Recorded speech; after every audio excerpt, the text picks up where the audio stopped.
Okay, so what we've got here is a common lilac, and it's, as it says, it's common. It's probably the most recognizable lilac to most people. Purple flowers that's scented, prized for the scent. So it's been here for a while too. It looks like this is probably here 20, 30 years. So here's the principles that we're going to follow here. We're going to clean up all the spent bloom. So the bloom is over. This is the right time to prune this guy. The bloom is over.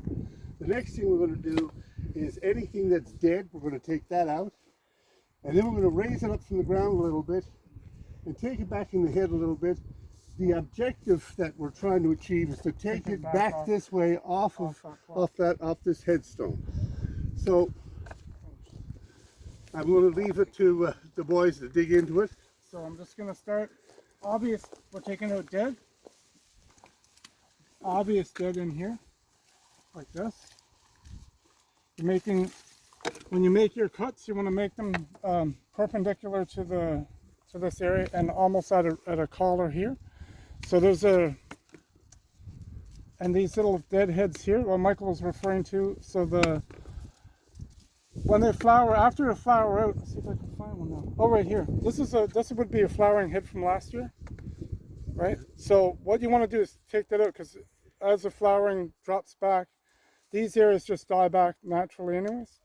So you want to go and just take it out to there, clean it up, and you go around. This is another one from last year.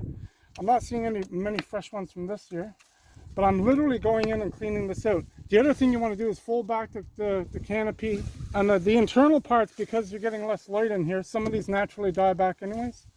So you want to go inside and take these guys out as well. When you make your cuts, you want to make sure... Like this one here is totally dead. Yeah, and when you make your cuts, you want to make sure you're not going on a diagonal on like this here, because you're allowing, I'll cut it wrong just to show you, but you're giving a larger surface area here, and you're cutting into the trunk a bit too much. So when you make a cut, you should go perpendicular to that root collar. So right, if I had to show you another one, this one right here, right here. So you should really go down and do a perpendicular cut like this. okay. And by doing that, you go a little bit more like that, and it'll heal over better than if you do a diagonal cut, because you're lessening that surface area. And so I'm just really quickly going now around, and so is Nick, and we're just going to start taking out the dead. So what you do, you go in first, take out a lot of the dead. Like Michael was saying, you want a dead head. Like this is a perfect example. This is a flower, like Michael just said, from this year. So you're going to go down to the zone here, and you're going to cut it off just as you get another like a new leaves forming here. You just cut it off to here. You just clean that up, and you're just literally going around hitting these deadheading all these old flowers. You take those out, and then again you're getting rid of the dead wood. Again, like this piece here is dead, you will follow it down to where there is life on it. If you're not sure, a method of checking, take your pruners, and you can actually scrape into this, and you're going to see if there's any green on it. This one there isn't right now, so we know this is dead. So now I'm going to follow it down to where it is attached to. If you look at this one, it's live. So I know that from this point up, it's good. See this? Yeah. It's live here. So if I took it off here, I'm going to cut it off right here and just look at it.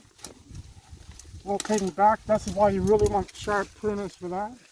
So now this is going to be out of here.